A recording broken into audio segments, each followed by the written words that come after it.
Hey, everybody. Welcome to this week's episode of Pax Americana. We are so glad that you're here. To all of our friends in the United States, welcome. To all of our friends around the world, welcome. And we're so sorry that you had to witness what you witnessed in Alaska last Friday from our president and commander in chief, Olga. The image that stays with me from this shit show summit on Friday is the image of American Marines on their hands and knees, literally, rolling out the red carpet for a genocidal autocrat. I will never get over that. I don't know what you think, but it's just That heartbreaking. actually there are 3 points to what really has stuck with me and that made my blood boil.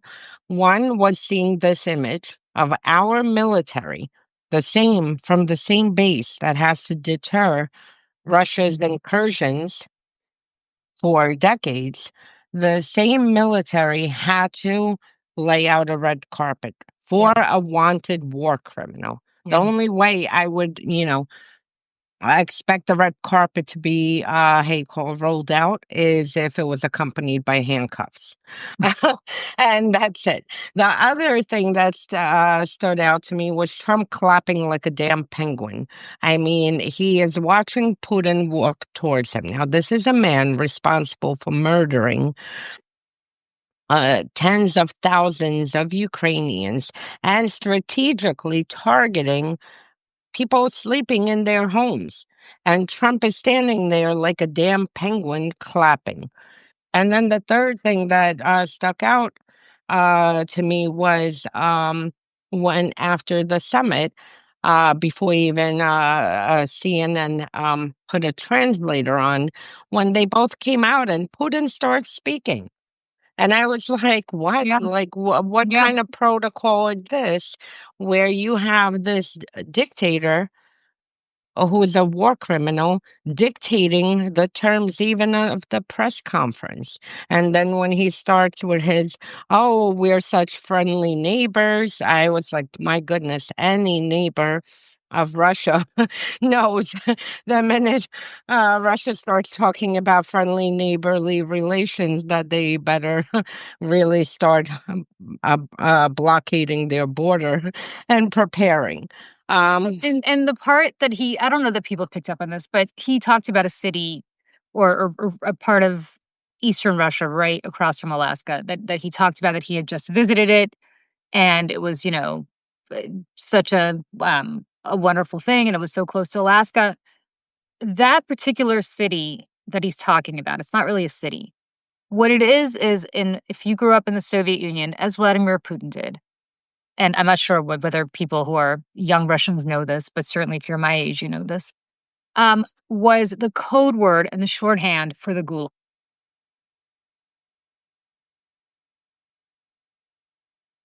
Uh, that's just, I don't know what's going on with my phone right now. Hang on one second.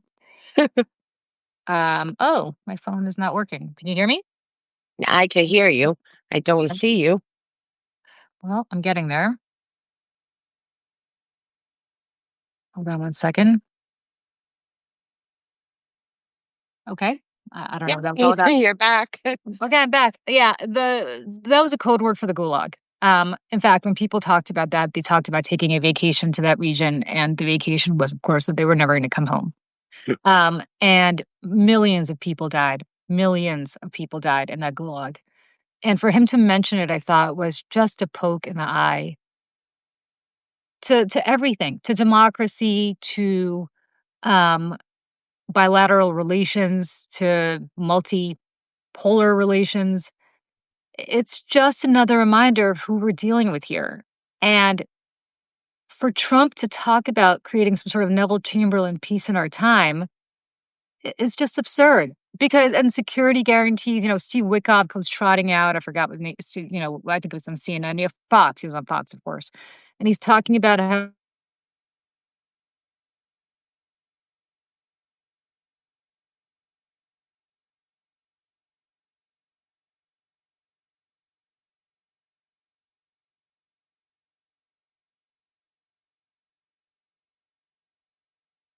to give up its Now I nukes. hear you. And of course, the United I hear you. yeah, I don't know. I don't know what's happening with my phone. The security guarantees were um, to give up its nukes in exchange for having security guarantees from the United States and from Russia, but sorry, and from the UK. UK. But we don't. They don't have those security guarantees, so they're not worth the paper they're written on. If you're Ukrainian, why in the world would you believe any more security guarantees? Because he's been very clear that American soldiers and service people are not going to be going to fight in Ukraine. So, what security guarantees are you talking about? Give them the weapons they need. It's very simple. Give them the weapons they need. Violet has a question for you. Word for code word I'm for blanking. Gulag. I'm blanking on the name, and I'll think of it in 2 seconds. Let me put on my glasses so I can Okay, actually look it up. But yeah, because he uh, went to Magadan. He went to Magadan. Sorry, Magadan is yeah. it's Magadan. Of course, it's Magadan. If you mention Magadan to Russians, they know exactly what they're talking about. Magadan was probably the biggest gulag in the Soviet days. Tens of millions of people died at Magadan. To mention Magadan in any capacity, it's basically like saying, "So I visited Auschwitz the other day," and just thinking it's some town. It is a town, Oswiecim, which is where Auschwitz is. Oswiecim is the Polish name for the town. Is it is a city, it is a town in Poland. But imagine if you're just saying to the prime minister of Israel, "So I visited Oswiecim the other day, and it's close to Krakow." It's the same as saying I went to Magadan the other day. Magadan is the equivalent of Auschwitz for Russians. It is a code word for the Gulag. It is a code word for death. It is a code word for political prosecutions. I don't know whether those camps exist today in Russia, but they did during Soviet days, and everybody of a certain age knows what Magadan is. And I just hearing that, I think, was so startling. My father, who does not really call me about this stuff a lot, called me and said, "Could you believe they invoked Magadan?" He just because my father is 80. He was born under Stalin. He knows. And he just could not believe what he was hearing. Um, and he knew what he was doing. I mean, it's not a coincidence, right? But to the larger issue, what we're talking And about, just to go no, back, just the whole thing was so staged on the Russian side because you have Lavrov who shows up to Alaska. Sorry, Lavrov. I just want to. Sergei Lavrov is the foreign minister of Russia. He's the equivalent of their secretary of state. Go ahead, Olga. Sorry. So he shows up to Russia with SSSR shirt on. And I mean, this just shows you the mentality we are dealing with. Out of every single thing that he could have worn to Alaska, he has to wear the Soviet Union, SSSR. Now, who in their right mind is thinking about the Soviet Union except these hardliners who want to reinstate the Soviet Union, who are committing genocide in Ukraine so they could capture it and put it back under the Soviet Union, who have the same appetite for the Baltics that they want to, you know, put back under hostage, like in the Soviet Union and Georgia and other And countries. Moldova, which is next. I mean, they're interfering. Yeah, Listen, if you show up to it's like showing up, say, it's like showing up wearing a Third Reich T-shirt. I mean, I don't understand how people. It always drove me crazy. There was a bar in New York, a very trendy bar when I was in my 20s and 30s, called KGB in New York, and everybody went to this bar. It was this very, very trendy place downtown. And I always kind of thought about this, and I was like, you know what? What are we doing here? And they had all these KGB hats and all of these kind of USSR paraphernalia lying around. And I would go there and I would kind of look around and I would think, Really? Because we're basically glorifying or thinking it's kind of cool to be at a bar that is named after the most repressive, awful secret service in history, worse than what the Nazis did because they lasted longer and uh, centuries. and murdered more people. I mean, quite frankly, the Nazis had 12 years of this; the Soviets had 70. And and continue to do this. And so, No, and all their intelligence agencies yeah, morphed off of each other. So of you had course. a Hana that then went to They NKVD, but do, it yeah, was the same exact same playbook, thing. just morphing off. And then MGB, MVD, Yeah, and then KGB. I mean, so it was basically the same thing. yeah. So I think what's so just crazy to me is that he shows up wearing a USSR T-shirt to send a message that all of Ukraine was once part of the USSR and will continue to be again. And of course, the USSR was run by the Russian SSR, by Russia.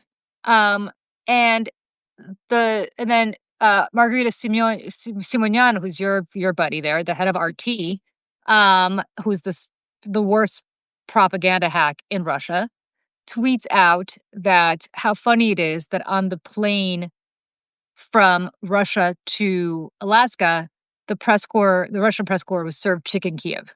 Now, chicken Kiev is not a Russian dish. Chicken Kiev was invented at the Russian Tea Room in New York City. It is French influenced. Nobody in Russia or Ukraine eats anything resembling chicken Kiev. It's very good. It's delicious, delicious dish, but it's not Russian or Ukrainian. That was a message that we're eating chicken Kiev. We're basically having the Ukrainians for lunch. And all of these things were just, our press is sitting there like a bunch of trained seals covering this, saying, oh, wait, there's going to be a deal and land swaps and this. There's no deal to be had because Putin doesn't want to deal. And Lavrov, Olga, as you mentioned, said as much when they got back to Russia, which is we're not giving up anything. We're not giving them, we're not allowing them to have NATO type security guarantees. Like, of course not. Putin can't, I've said this before, and this is just a fact, and I wish that the media would just understand this and put it in this context. Vladimir Putin cannot afford to end this war on the terms that will be acceptable to the West. Because if he does, he will have nothing to show his people and he will be deposed. The one thing the Russian people cannot abide is a military loss after being told it was going to be a 5-day excursion. The Tsar did it in 1905, and the first Russian Revolution happened when they couldn't defeat Japan. The Tsar tried to do it again in World War I, couldn't do it. They finally got rid of him, and that's when the Bolsheviks came to power. Mikhail Gorbachev tried to do it, actually started with Brezhnev in 1979, but he inherited the mess in Afghanistan. A 10-year debacle in Afghanistan when they thought there was going to be a cakewalk because who the hell couldn't take over Afghanistan? A bunch of people in caves from their perspective. He got deposed and the Soviet Union collapsed. There is a thread to this that Vladimir Putin knows very well.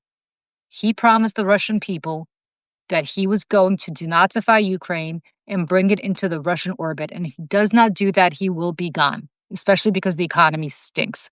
There's nothing to show for it. So just what are we doing here, Olga? Like, why are we even sitting here entertaining any notion that there's going to be some sort of peace plan? Because Donald Trump desperately wants a Nobel Peace Prize. I don't even think, you know what? This is another thing. I don't even think, and media, basically hopped onto this Nobel Peace Prize. I don't even think he wants that he's doing it for this, because he is doing this to hand Ukraine on a silver platter or gold platter to Russia. This is what he did from the moment he walked in.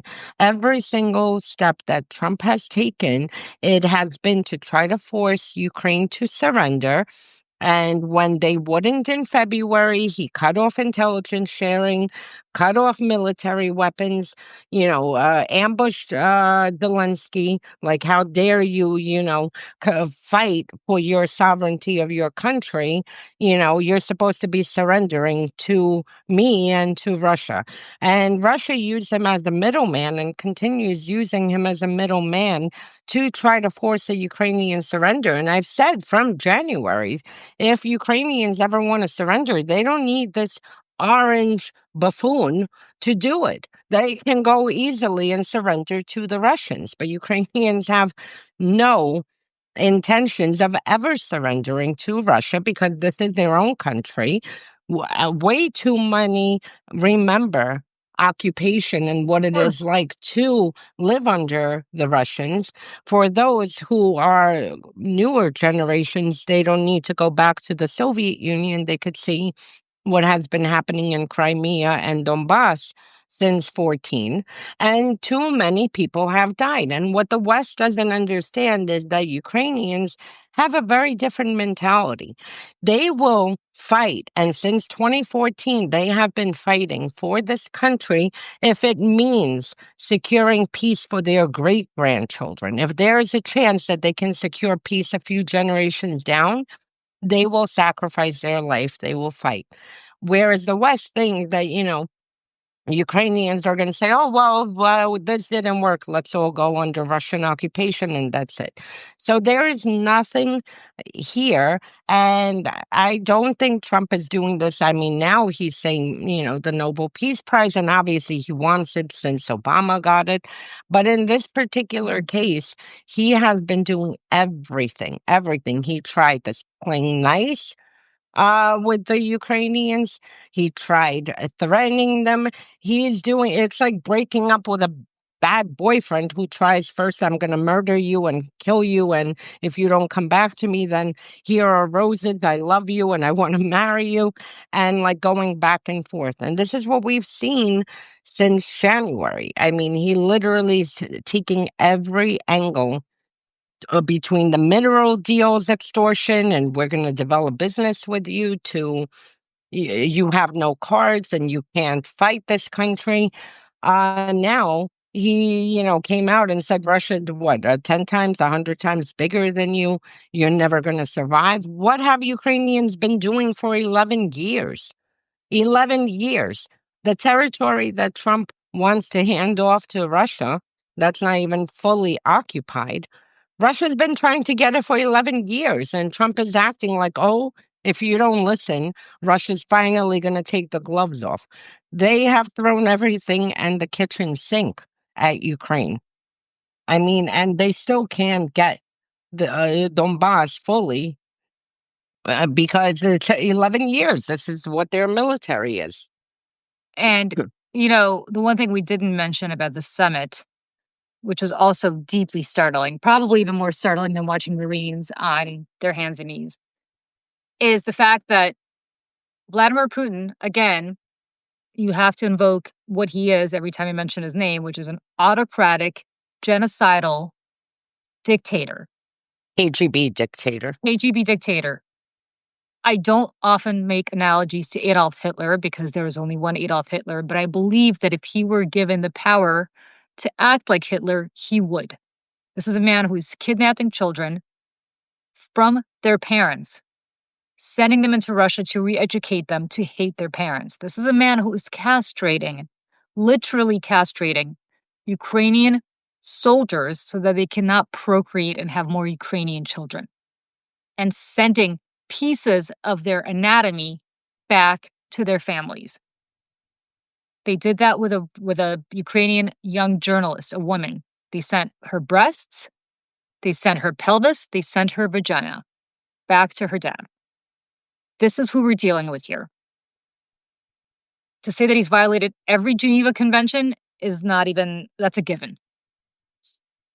That is the man who got into the presidential limousine, the Beast, alone with Donald Trump, except for their security, who, of course, is their security, and had a 10-minute private conversation. Now, Vladimir Putin's been taking English lessons. His English is, my understanding is it's not the way Olga's and mine or anybody else's is who is listening to this, but it's pretty good. It's good enough. Yeah. What happened in that 10-minute private conversation in the Beast, the most secure car in the world? Nobody gets into that. I mean, nobody gets into the Beast. Keir Starmer, the Prime Minister of England, would not be allowed in the Beast. What was this genocidal dictator doing having a private conversation in the Beast? We'll probably never know. It will be lost to history. What orders was he giving? What was he saying? Does he have the Epstein files? Does he have something else on Trump that we don't even know?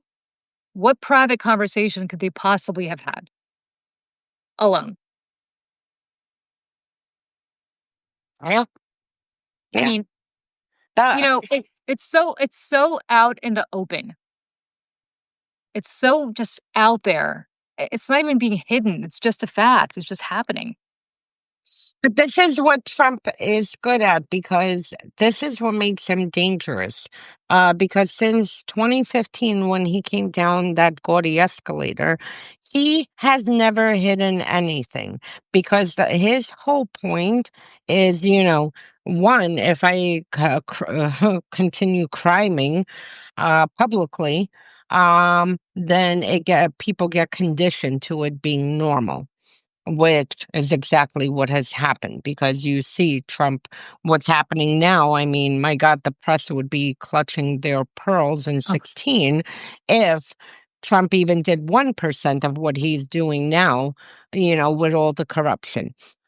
So he does this to condition people and to kind of almost gaslight people because yeah. normal people are raised to know that if, there's a crime being committed, surely it is not happening publicly because you usually commit crimes privately.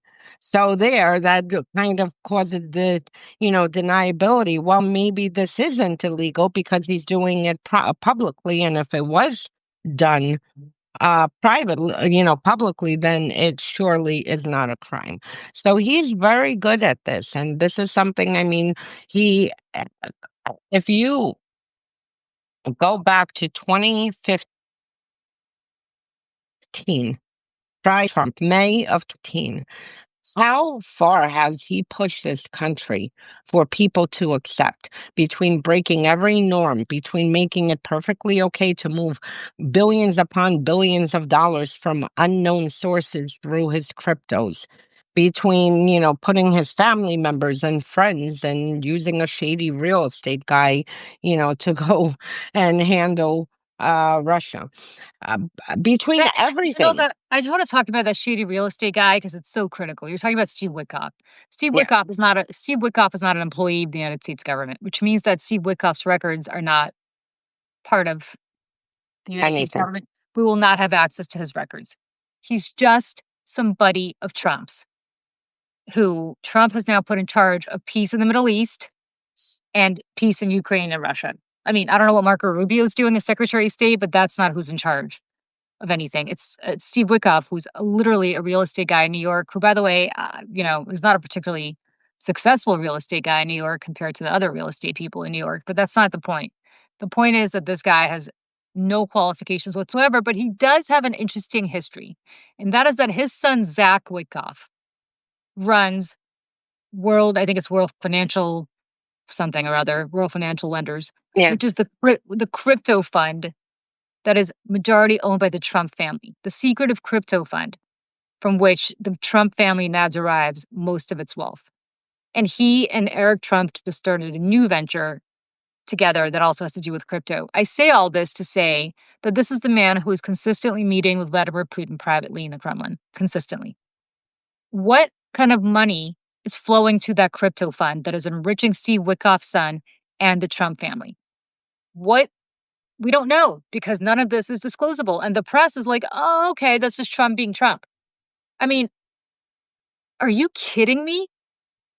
Are you kidding me? There is bribery happening most likely in plain sight, and nobody knows about it. And our foreign policy can be influenced by it. So It's being. if you're a Ukrainian living in the Donbass, you don't have the money to put into Trump's crypto fund to spare you. But the Kremlin does. This is what they do. This is like the mafia. This is exactly what the Kremlin is so good at. This is what they understand. Kleptocracy is the name of what they do. They get it. Yeah. That's not hard.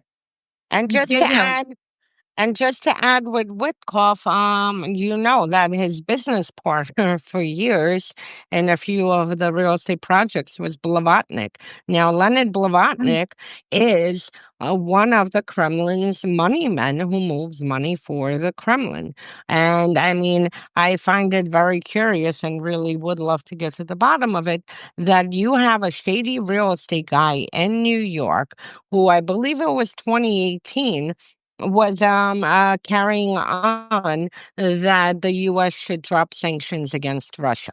Why is someone who's working on real estate projects concerned about sanctions on Russia? And he said it on a podcast. And at the time, Blavatnik, who continues going under the radar, was his partner.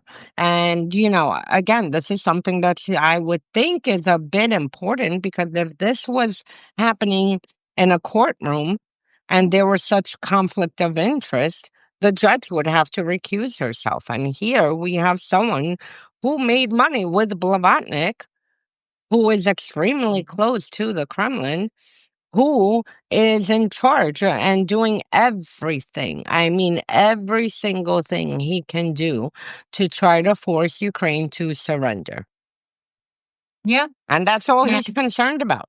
This is all and then even worse, not worse than trying to force Ukraine to surrender, but at the same time, in parallel, coming onto TV and gaslighting people of how wonderful Putin is and how the Russians feel like victims because of NATO expansion and repeating Russian propaganda.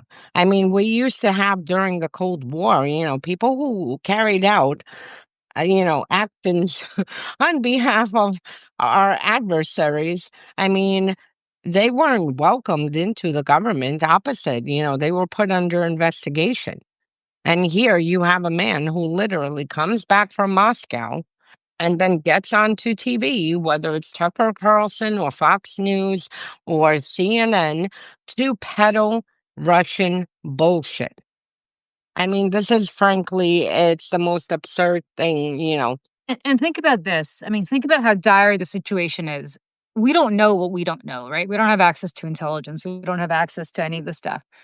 But you had the Prime Minister of Great Britain, the United Kingdom. You had the President of France. You had the Prime Minister of Italy. You had the Chancellor of Germany. You had the head of NATO and the head of the European Union drop everything they were doing and hop on a plane to Washington with That, Zelensky. can I just add? I wrote about it in Yeah. August. August. This is Yeah. key. In August, Europe is on vacation. They're Yeah. nowhere to be found. Go ahead. But the point is, these people have summits and trips planned months, if not years in advance.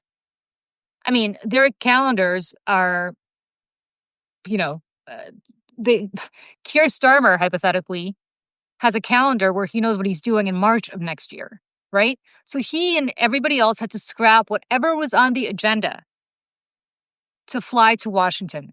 That underscores what kind of emergency they believe this is.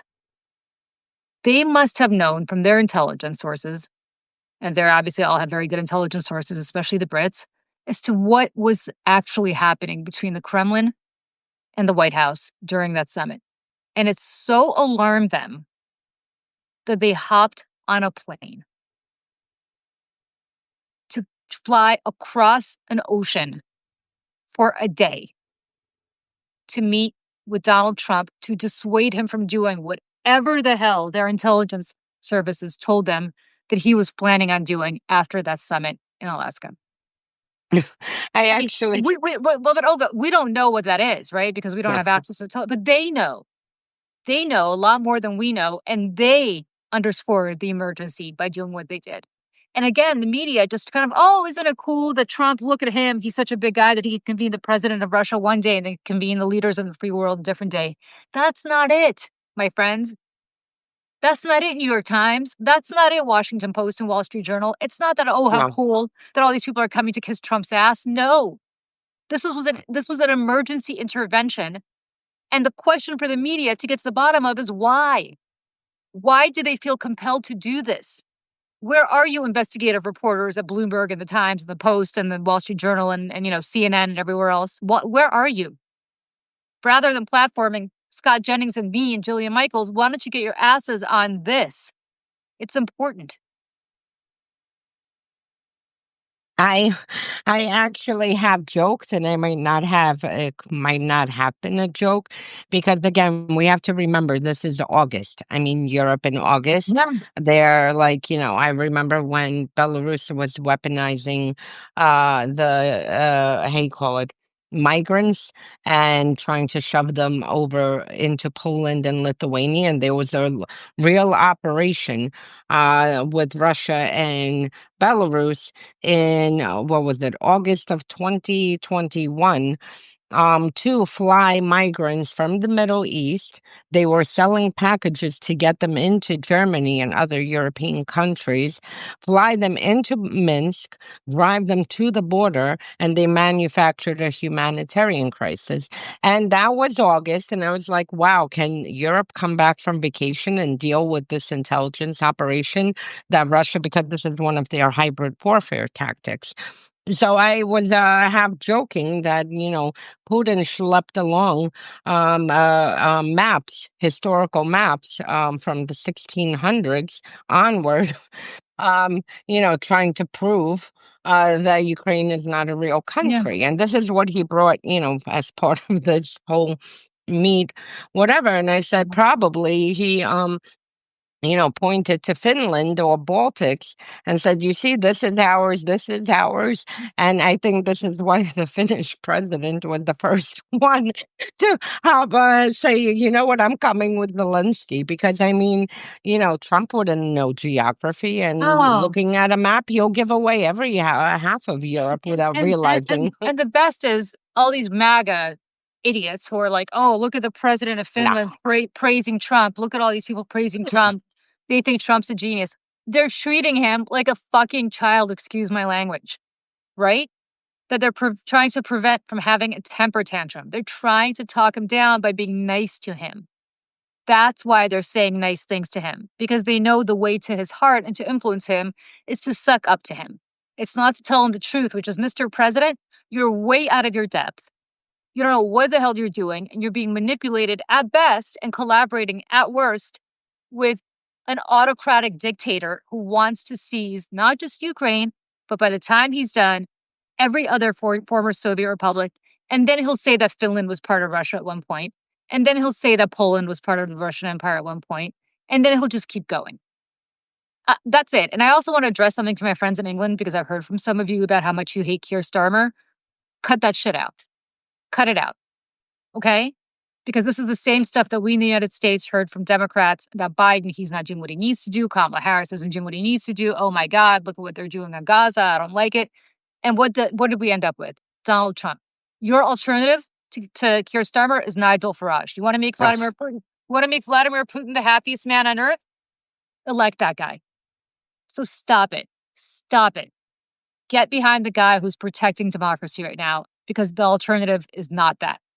The alternative is a guy who's literally paid by the Russians. Same thing in France.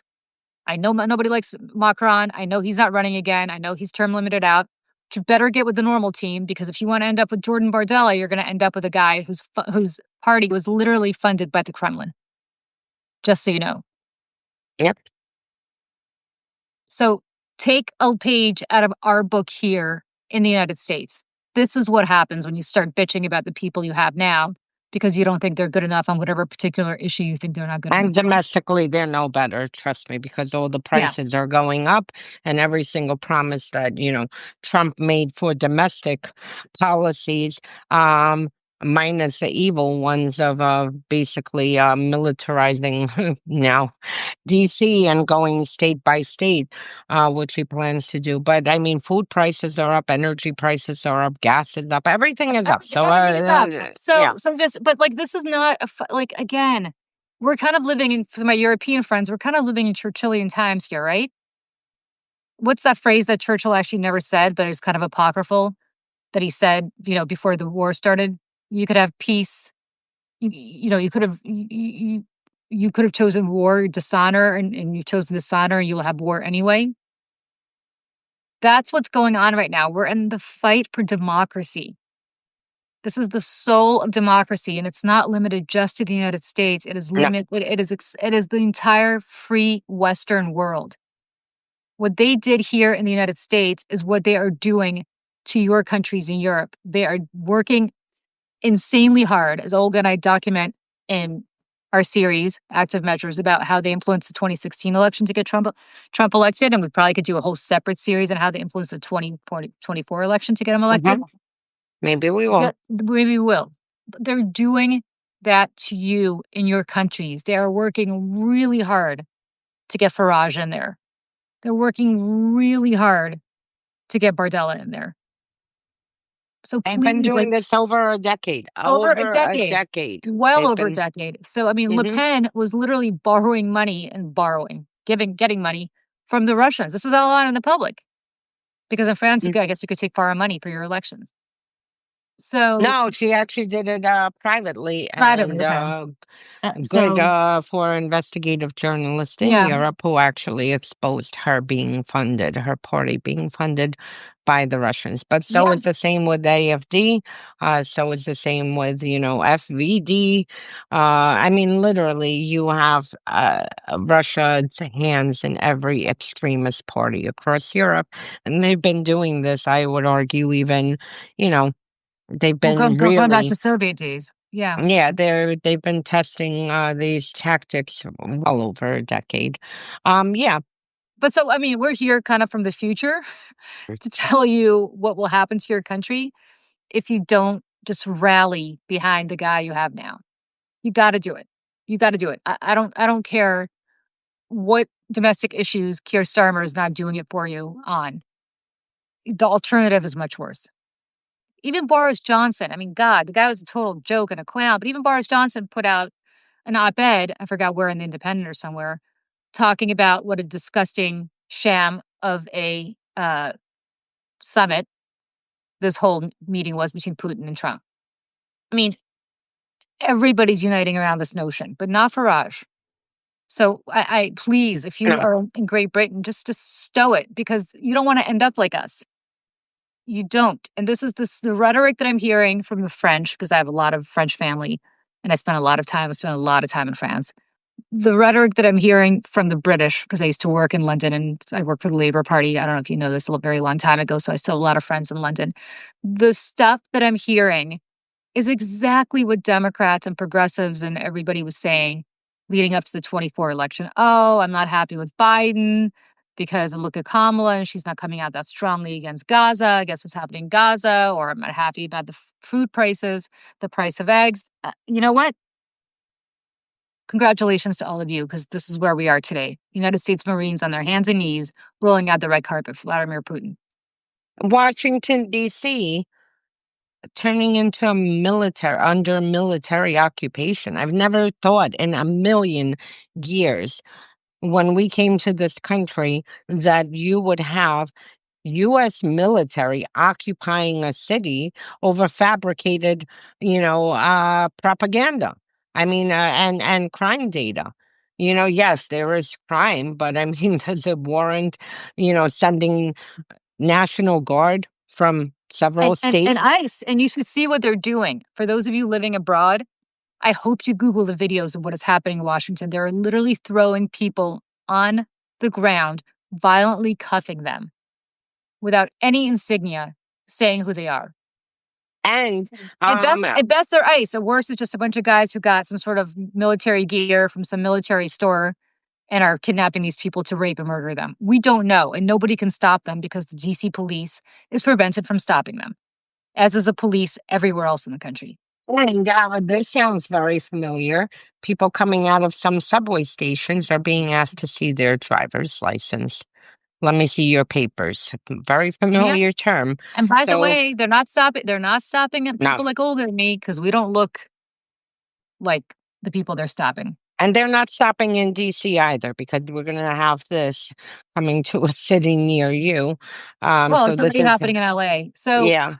I mean, just please understand that you do not want this in your country. Please understand that.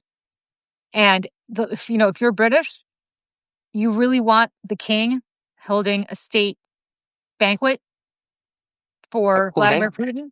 Because that's what's going to happen. Because he's going to have to, because his government's going to tell him he has to do it. And he can't say no for obvious reasons, as you all know as well as I do. You want him welcoming him at the palace? I mean, is this really what you want? It's just, it is awful to me to hear from people that they're not happy with their existing leadership. These are the people who dropped everything they did to fly to Washington to save democracy, because that's what Ukraine is about. It's not just about some random far off country that nobody can place on a map, in the United States at least, because we can't even place our own country on the map. But it's not, Ukraine and Russian Ukraine literally means on the edge. And I think sometimes people treat it as being on the edge of Europe, on the edge of civilization, on the edge of, things that we care about. Ukraine is fighting a war for all of us in the same way that the Czechs should have been fighting a war for Europe back in 1938, but instead it was given away. And Churchill was right, although he doesn't say these words. You could have had a war. You chose dishonor, and you'll have war anyway. Donald Trump is about to choose dishonor, and the war will continue anyway. Absolutely. So this is what I want to touch on, two things. One, for everyone watching this spectacle, that Trump is giving away this and giving away that, and these are the agreements that he's making with Russia. His agreements with Russia and whatever they decide for Ukraine is worth, I keep saying this, the ruble after the Soviet collapse, which was used as toilet paper. This is all it's worth, because people really need to understand that Ukraine does have a constitution, does have a government, does have a parliament, the Rada, and Zelensky cannot even if Zelensky wanted to agree to some of the terms, he can't, because he would be committing treason and it would be unconstitutional. In order for any land to be ceded to any foreign country, just like in the United States, you need the parliament's permission, and they have a whole set of procedures. So there's never such a case where one person can come in and say, giving X amount away. So all of this spectacle, is just what it is. Trump has no control over Ukraine's territory. He can't force Ukraine. What he can do is stop providing weapons to Ukraine. But Ukrainians will continue to fight anyway. You're just going to see it become bloodier and more deadly as we've seen the escalation. But that's all he can do. As far as security guarantees, that Trump is offering, which are also worth the ruble after the Soviet Union collapsed to wipe your ass, those security guarantees, first of all, a year ago, in June of 2024, the French had proposed completely different, nothing related to this, had proposed sending a small force into Ukraine.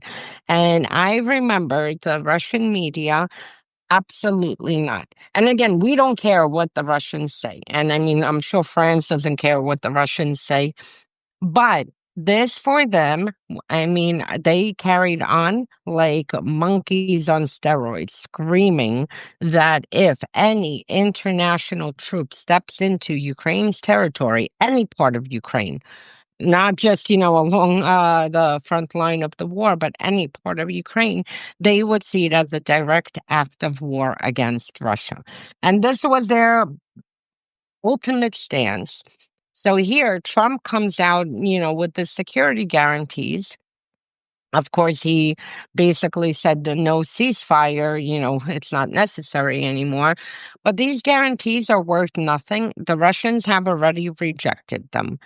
They again reiterated that if anyone sends forces, and again, we don't care what the Russians say.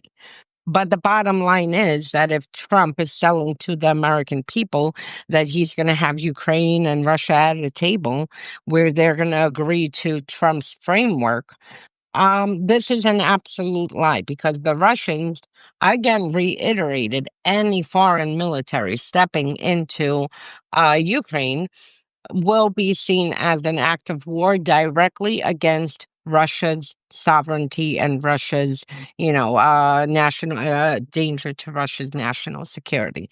So the reason I'm saying this is that they're not going there. Second of all, since 2021, Putin has spent literally, I mean, the whole propaganda machine, which is like a very well oiled machine inside of Russia, has painted Zelensky as a Nazi. Um, and they, He is Jewish, by the way, yeah, to underscore how stupid that narrative is. But keep going. exactly. Beyond stupid. But they have spent time painting him as a Nazi, I mean, for years. This is the justification for losing, they're not admitting it's 1 million+ people, but they still, have had numbers leak and they're higher, not what the reality is. This is the justification for, the pain in the economy. Everything is because we need to defeat the Nazis, as literally on the day of the full-scale invasion before Putin ordered it, they shut all regular programming down, and this is how I knew that Russia was it was imminent any moment, and replayed Soviet, Nazi films of how the Soviets defeated Nazis. So there is no way after Putin has spent years upon years with this lie that Zelensky is a Nazi, that he can publicly sit down at a table with him. Because then that means what he sold to the Russians since 2021, when they started laying the groundwork for the full-scale invasion in the information space and, putting that Zelensky's a Nazi and that he's committing genocide against, Russian speakers, all the lies that they were putting together. How could Putin then sit down with him? So this is another part of Trump's, bilateral, trilateral nonsense that is not going to go anywhere. And frankly, I can tell you, for us, like, just fuck off already. Like, we can't wait for Trump to move on because it feels like a loop. It was Ukraine, then Hamas, then tariffs, then Hezbollah, back to Ukraine, and then Hamas, and then Iran bombing, and then tariffs. Now it's Ukraine, and it's like we're waiting for this cycle to like move so he could fuck off and like go focus on the Middle East or tariffs or something else, because this is not going anywhere here. There's going to be, I don't foresee a bilateral. I don't foresee a trilateral. I foresee Russia, canceling or again moving the goalposts. And it's not hard with Trump because he went from Russia's going to have the most severe consequences ever to inviting a war criminal to Alaska who offered absolutely zero of anything. And then basically, oh, tariffs aren't needed. And, this is wonderful. And that's it. We're like on the verge of a. And again, the timing is so fascinating because remember, we talked about this last week. I'm going to give him 50 days to get this done. If it's not done in 50 days, massive sanctions. Then if I don't even, it's not even going to be 50 days. It's going to be a few days, massive sanctions. And then Wyckoff goes to Moscow and he meets with Trump. And again, I Putin. want to reiterate. Same. Oh, sorry, Putin, same thing. He Same. meets with Putin. And I want to reiterate, his son runs the crypto fund to which God knows what kind of foreign money is coming into. We know that there was evidence of Chinese money going in there. We don't know about Russian money because they don't release that information. Although, again, the Trump family benefits from it tremendously. They're majority owners of it. Wyckoff goes to the Kremlin, comes back, and all of a sudden, rather than sanctions, we're having a roll out the red carpet I'm going to give you a ride in the beast, and we're going to figure out the world's problems together, and no sanctions and no penalties and nothing.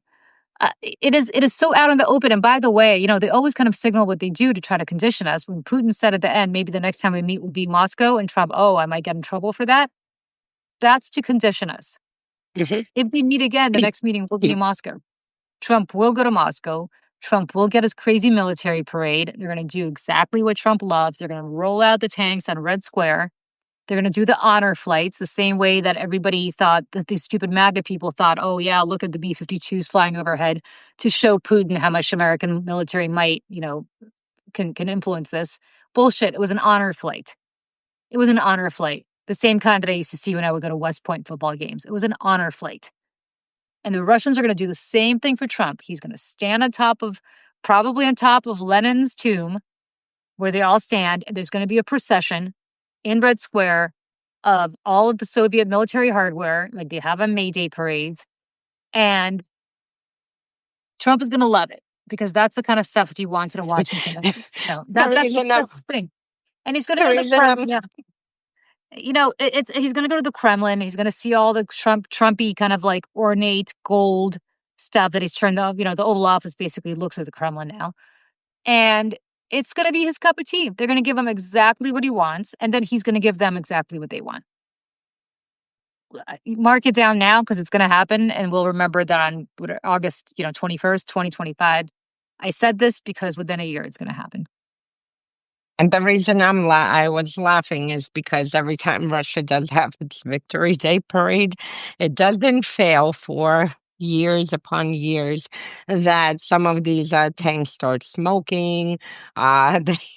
They something goes wrong, and it's constantly a highlight of the Victory Day parade to see a Russian tank smoking or falling off of a flatbed or something happening. But yeah, I agree with you 200% with this. And look, Europeans didn't get the red carpet. Europeans came here, mind you, they scrambled within 24-hour notice. I mean, like I said, I deal with Europe. I've never seen them move so quick.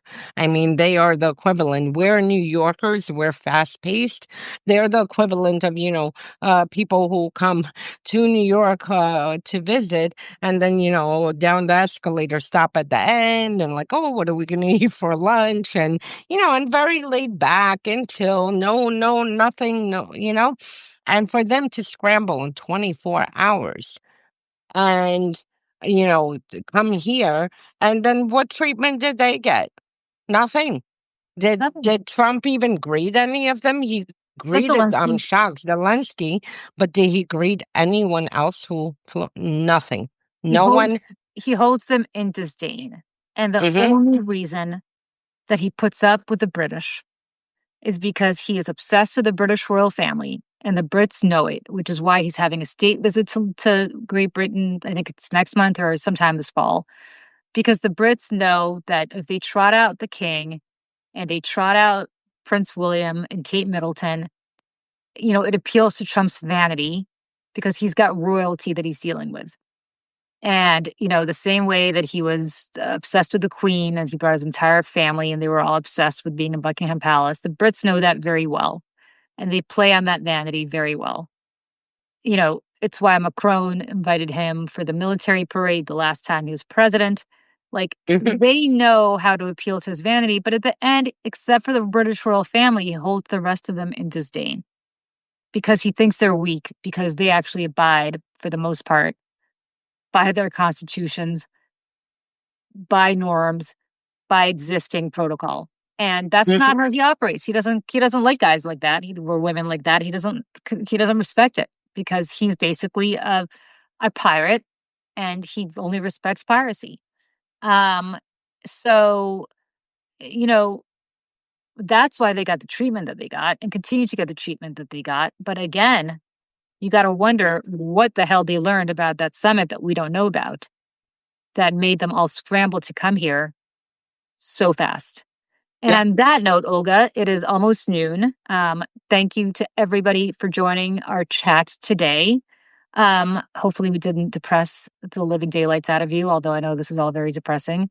Um, Please, please, please follow our active measures series about how how Russia interfered in the 2016 election to elect Donald Trump. It's called Active Measures. You can find it on my Substack, Salty Politics, or you could find it on Olga's Substacks, Unmasking Russia and the Tyranny Tracker. Um, Join us on Tuesday at 12:30, although I'm not sure if I could do it next week, but we'll talk more about that later, Olga. As we discuss our most recent chapters of our Active Measure series. And then, of course, join us every Thursday at 11 a.m. Eastern for another episode of Pax Americana. We are so deeply grateful to all of you for being here. And stay strong, stay united in protecting our democracy, both here in the United States and abroad. Stop complaining about your democratically elected leaders because, believe me, it could get worse. Take a page out of what is happening in this country. And have a wonderful weekend, and we will see you all next week. Thanks, everybody. Thank you, everyone. Bye. Bye.